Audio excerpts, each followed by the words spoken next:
Graça e paz, galera, beleza? Como é que vocês estão? Firme e forte? Pessoal, esse mês de outubro é um mês importante para nós cristãos protestantes. Por quê?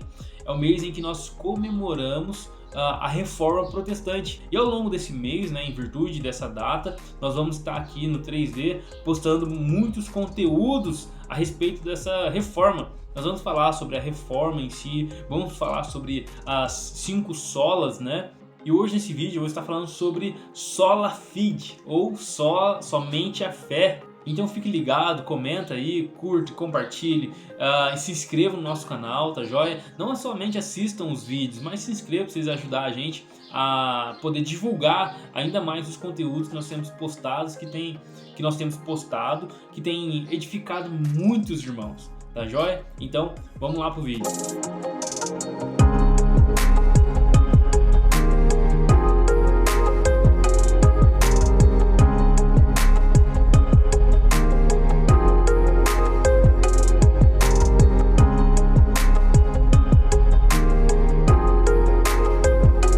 Pessoal, como todos devem saber, Martinho Lutero ele enfrentava algumas atitudes erradas que a Igreja Católica vinha tomando na época.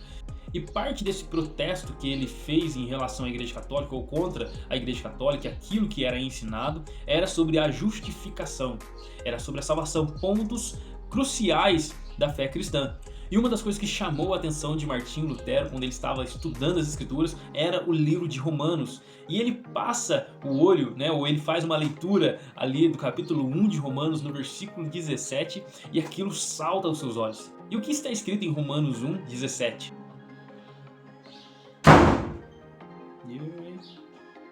Porque no Evangelho é revelada a justiça de Deus, uma justiça que do princípio ao fim é pela fé. Como está escrito, o justo viverá pela fé. Então Martinho Lutero percebeu que a justificação não era como era pregado pela Igreja Católica. A primeira coisa que nós precisamos entender é que Deus ele é justo e ele exige da sua criatura, da sua criação, essa reciprocidade. Porém, o homem ele não pode corresponder à altura, porque o homem por si ele já é pecador. Ou seja, nós somos totalmente incapazes de sermos justos ou de estarmos justificados diante de Deus segundo as nossas próprias obras, porque nós somos mal por natureza, somos pecadores por natureza e a palavra de Deus diz que não há nenhum justo sequer. Aí então surge uma necessidade, nós precisávamos ser justificados. E o que é ser justificado? É tornar justo, é imputar a justiça a alguém, é não levar em consideração, não levar em conta o pecado daquela pessoa. E foi exatamente o que Deus fez. Se nós lermos no livro de 2 Coríntios, no capítulo 5, versículo 19, a palavra de Deus fala assim: ou seja, que Deus em Cristo estava reconciliando consigo o mundo, não levando em conta os seus pecados ou os pecados dos homens, e nos confiou a mensagem da reconciliação. Ou seja, Deus estava reconciliando consigo o mundo por meio de Jesus, não imputando ou não levando em conta os nossos pecados. Não que os pecados deixaram de existir, não que Deus deixou de vê-los, porém Deus não imputou a nós a culpabilidade do nosso pecado. Como está escrito na palavra de Deus em 1 Coríntios capítulo 1, versículo 30, fala assim: é porém por iniciativa dele, de Deus, que vocês estão em Cristo Jesus, o qual se tornou sabedoria de Deus para nós, isto é, justiça, santidade e redenção, para que, como está escrito, quem se gloriar, glorie-se no Senhor. Ou seja, Deus deu o seu Filho para que a justiça de seu Filho, o homem perfeito, Jesus que veio sem pecado, fosse imputada a nós. Ou seja, ele acredita a justiça de seu Filho em nós. Mas o que acontece com a nossa injustiça? O que acontece com os nossos atos impuros, que a Bíblia fala que são como trapos de imundície? É aqui então que houve uma troca. A justiça de Jesus foi imputada a nós e o nosso pecado foi imputado a Ele. A palavra de Deus diz que Ele levou sobre si as nossas dores, as nossas enfermidades, o castigo que nos traz a paz estava sobre Ele, sobre suas pisaduras nós fomos sarados. A palavra de Deus fala no livro de 2 Coríntios, no capítulo 5, no versículo 19, que Deus tornou pecado por nós aquele que não tinha pecado. Quem? Jesus.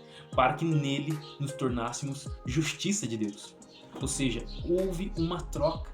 Jesus levou sobre si os nossos pecados, ele se tornou pecado por nós, para que nós tornássemos justiça de Deus, para que a justiça que estava em seu Filho, que não pecou, não tinha nenhum pecado nele, pudesse ser transferida ou imputada a nós. E a pergunta é: o que nós precisamos fazer então para que os nossos pecados não sejam levados em conta? Ou seja, para que a justiça de Deus seja imputada a nós? A resposta que era apresentada no tempo de Martim Lutero era que para que o homem pudesse ser salvo, ser justificado, ele necessitaria fazer algumas coisas. E trazendo para os dias de hoje, você pode pensar: o que eu preciso fazer para ser salvo? O que eu preciso fazer para que eu venha a ser justificado diante de Deus? Bom, você tem que ser fiel no dízimo, tem que dar o dízimo certinho, com juros e correção monetária. Não, você tem que ir em todas as atividades da igreja, você tem que participar de tudo. Não, você tem que honrar o seu líder. Honrando o seu líder já tem um lugarzinho para você no céu, com certeza. O princípio da honra, você tem que confessar o seu pecado para o seu líder. Aí você vai pagar uma penitenciazinha ali, vai fazer algumas coisas, e aí então o seu pecado vai ser perdoado. Não, você vai ter que pagar promessa. Aí você faz e aí o seu pecado é perdoado. Não é assim que os nossos pecados são perdoados. Não é assim que a justiça de Cristo é imputada a nós. Não é assim que nós alcançamos o status de justo diante de Deus. Como é então? E aí está o versículo que nós lemos no início. Aquele que abriu os olhos de Martim Lutero, explodiu a sua mente. Romanos 1,17. Nós somos justificados pela fé.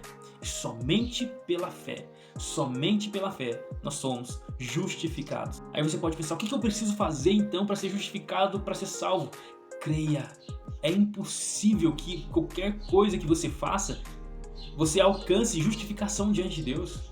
Você pode dar comida para os pobres, você pode dividir os seus bens, você pode fazer o que for. Não há obra que você possa fazer que de alguma forma te justifique ou santifique diante de Deus. O apóstolo Paulo, ele fala na sua carta aos Filipenses, no capítulo 3, no versículo 9: não tendo a minha própria justiça que procede da lei, mas a que vem mediante a fé em Cristo Jesus, a justiça que procede de Deus e se baseia na fé. Ou seja, a nossa justiça não procede de obras nenhuma. Você não precisa cumprir nada, pagar nada, fazer nada para ser justificado. Você apenas precisa crer. É uma obra da graça. E o veículo a qual nós acessamos essa justificação é mediante a fé em Jesus. Não crer na sua existência apenas. Então eu preciso crer que Jesus existiu. Amém. Não. Não é crer que Jesus existe. Não é crer que Deus existe. A palavra de Deus fala no livro de Tiago que os demônios também creem e eles temem. Mas é reconhecer que você é um pecador e que nada ou tudo que você faça não resolverá o seu problema. Você não consegue fazer nada para se justificar diante de Deus. Mas existe um justo, um homem que não pecou, e ele se tornou propiciação, ele se tornou pecado ou pecador por nós, quando ele foi pendurado naquele madeiro. Então você precisa crer que o sacrifício de Cristo naquela cruz, ele é suficiente para te justificar mediante a fé. Romanos no capítulo 3, versículo 25 e 26. Deus ofereceu como sacrifício para propiciação mediante a fé pelo seu sangue, demonstrando a sua justiça. Em sua tolerância, havia deixado impunes os pecados anteriormente cometidos, mas no presente demonstrou sua justiça, a fim de ser justo e justificador daquele que tem fé em Jesus. Ou seja, Deus deixou impune os nossos pecados para que no tempo presente nós fôssemos justificados mediante a fé em Jesus. Não se esqueça, a nossa justificação diante de Deus é somente pela fé, nada mais, somente pela fé. Pessoal, Deus abençoe vocês, graça e paz, que esse vídeo possa ter edificado a sua vida. E fique ligado, mais uma vez, comenta aí, ative os sininhos e fiquem atentos para os próximos vídeos, tá joia? Fiquem com Deus, Deus abençoe, falou!